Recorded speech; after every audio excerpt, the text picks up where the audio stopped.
Ismatov kubogi uchun xotin-qizlar o'rtasida o'tkazilgan mini futbol musobaqasida aynan xatirchilik yoshlar respublika miqyosida birinchi o'rinni qo'lga kiritishdi.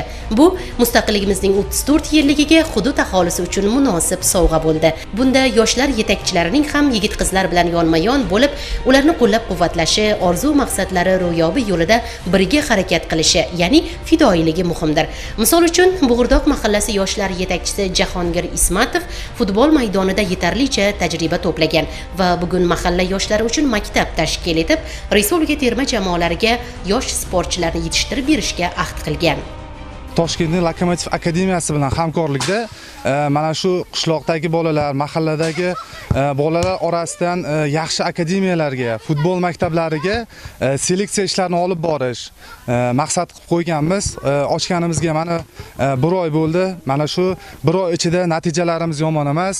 Navoiy shahriga borib, hamda Samarqand shahriga borib, turli xil klublar bilan hamkorlikda o'ynab, bolalarni o'zlarining ustida ishlashlarini, qolaversa bular bilan birgalikda ularga rus tilini, ingliz tilini doimiy tarzda o'rgatishda, doimiy tarzda futbol mashqlari o'rgatib borilmoqda. Malakamiz Toshkent shahrida Lokomotiv futbol akademiyasida o'zim tahsil olganman. Bolalikdan Navoiyning Qizilqum jamoasida, Andijonni Andijon jamoasida, Lokomotiv akademiyasida futbol o'ynaganmiz o'zimiz ham. Endi maqsadimiz mana shu qishloqdan o'sib kelayotgan yoshlarni, mahalladan chiqayotgan iqtidorli yoshlarni saralab olib, O'zbekistonning eng kuchli jamoalariga futbolchi yetkazib berish. Mamlakatning hech bir soha sportchalik dunyoga tez tanita olmaydi degan ibora bejiz aytilmagan. Ajab emas, bu yoshlar orasidan ham jahon chempionlari yetishib, O'zbekiston nomini dunyoga tanitishda hissalarini qo'shishsa.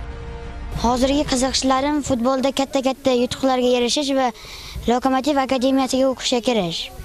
O'qituvchimiz bizga bu yerda rus tilini, ingliz tillarini o'rgatadi. Nafaqat futbol, balki boshqa tillarni ham o'rgatadi. Chunki xalqaro musobaqalarga chiqqanda raqib komanda bilan suhbat qurish uchun